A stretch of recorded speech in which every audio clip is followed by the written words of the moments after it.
Bonjour et bienvenue dans cette vidéo. Donc je vous fais la présentation de cette petite toute nouvelle 2020 Châtenay CH46. Bon, mon oncle il s'est fait un petit plaisir. Il s'est fait reprendre la CH40 pour passer sur la CH46 au bout de 8 mois. Mais bon, donc en fait si tu veux, l'autre elle avait le coffre vraiment trop petit. Et donc du coup il a préféré changer pour une version un petit peu plus grande. Tu as toujours l'espèce d'effet bodybuildé de cette voiture, que j'apprécie vachement. Et donc les fausses aérations bien sûr, hein, parce que pour niveau aérodynamique là-dessus, de toute façon à 45 km/h, il n'y a pas besoin de grand chose. Donc du coup on a des jantes, elle est équipée en 16 pouces, c'est vrai que c'est énorme sur ce type de voiture. Ça ressemble esthétiquement exactement à la même. Alors si je dis pas de bêtises, la différence c'est qu'il y a une calandre chromée, les plastiques noirs, et ici ils ont fait une aération là, voilà. Donc ça c'est pour l'aspect extérieur. Toujours les phares donc à lentilles et puis après tout simplement à LED et anti-brouillard dessous. Alors il y a les clignotants. Alors les clignotants c'est particulier parce que du coup les clignotants ils éclairent dans le rond, en fait c'est des cerclages. Voilà. Mais c'est très esthétique, je trouve, c'est très joli. Ça c'est ce côté conducteur. Donc tu vois, on voit la différence, c'est-à-dire que l'ancienne, la CH40 en fait, elle arrivait ici et descendait comme ça, elle avait une espèce de forme un peu bizarre, mais avec le doigt je fais enlever le photocopie, elle descendait comme ça, et voilà. Donc niveau esthétique, voilà. Déjà je préfère niveau esthétique que celle-ci, que l'ancienne, parce qu'elle fait plus voiture standard, j'ai envie de dire, et elle ressemble beaucoup plus à une voiture classique. Donc du coup voilà. Elles sont équipées, alors celle-là c'est toute option, donc du coup tu as caméra de recul et radar de recul. Donc là tu as le feu de recul ici, et ici tu as l'anti-brouillard et les phares arrière qui sont à LED avec les clignotants en normal. Donc tu vas voir, je vais ouvrir le coffre. Donc le coffre est très très grand. Voilà, coffre électrique bien sûr. Ah oui, il y a un truc aussi, c'est que il y a un essuie-glace. Qu'avant il n'y avait pas l'essuie-glace. Passons à la vue conducteur. Donc, vue conducteur. Alors, hop. Elle est très spacieuse. Elle est beaucoup plus grande. On a beaucoup plus de place que l'autre. Donc ici nous avons la jolie petite clé Châtenay. Hop. Ah oui, alors donc du coup tu as ouverture du coffre, verrouillage centralisé. Là quand tu mets le contact, donc le tableau de bord est assez bien intuitif. Il te dit que tu as la porte ouverte, les voyants basiques du véhicule, le kilométrage et ma foi l'essence. Alors dis donc, pour une si grosse jauge d'essence, enfin. Donc il te donne la température extérieure, l'heure, le odo, donc ça c'est le kilométrage parcouru journalier, et après tu as le kilométrage, voilà, le kilométrage standard, et ta position de vitesse. Ici tu as un poste, donc du coup le poste il est en option. Le fameux Pionnière, voilà, bon, c'est un poste assez, donc il est Bluetooth avec une caméra de recul. Et donc du coup tu as la caméra de recul, là elle est en position permanente. Tu peux la mettre en position permanente comme un rétroviseur, ou tu peux tout simplement la mettre que quand tu mets la marche arrière. Les boutons warning qui sont ils sont pas mal. La fermeture centralisée, les boutons de chauffage, et puis nous avons les deux vitres électriques plus une prise 12 volts. Ouais, c'est pas mal. Là c'est la boîte à vitesse.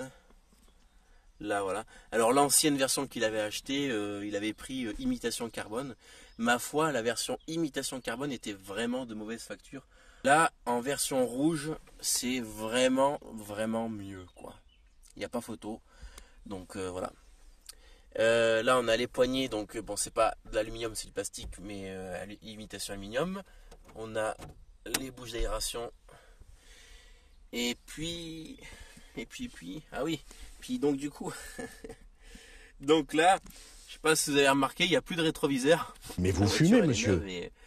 Et en fait, il y a eu un petit souci déjà. Le rétroviseur s'est décollé. Donc ça c'est assez fort que ça se soit décollé le bazar, mais bon, c'est assez bizarre.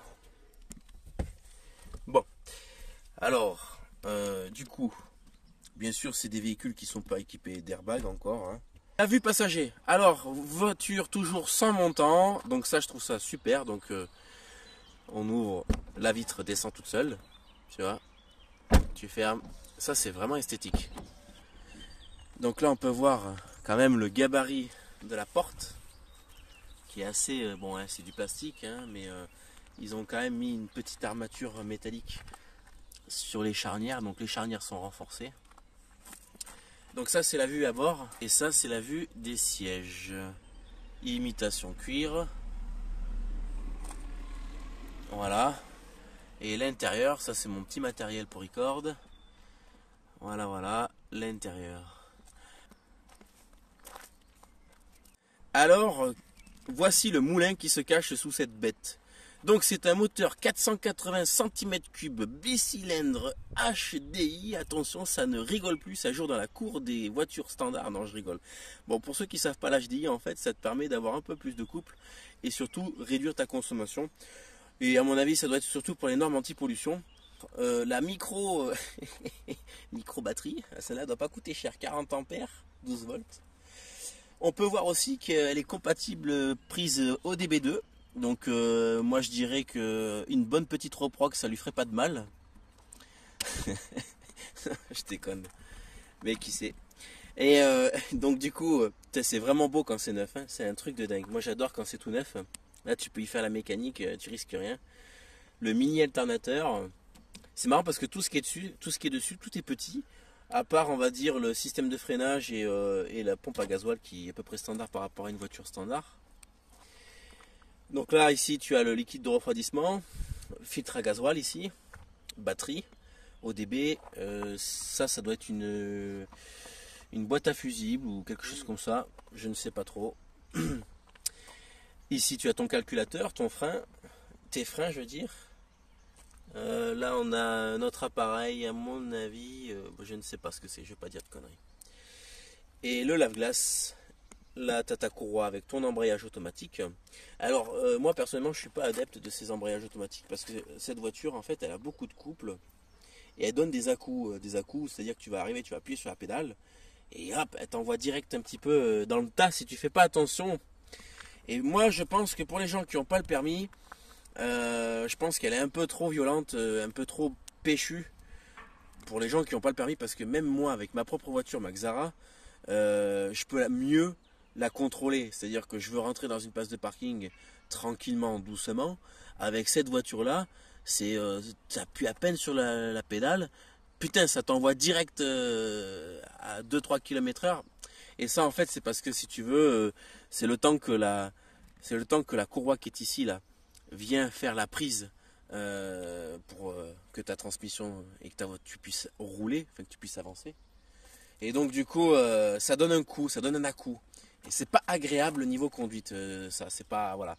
Bah après, c'est spécifique aux voitures sans permis, mais je comprends pas qu'ils n'ont pas amélioré ça, parce que ça peut être quand même une cause d'accident, étant donné que tu peux pas maîtriser correctement le véhicule. Voilà, et donc du coup, pour des gens qui n'ont pas le permis, enfin ça te dérange pas, mais... Bon voilà, donc je vous fais une petite vidéo.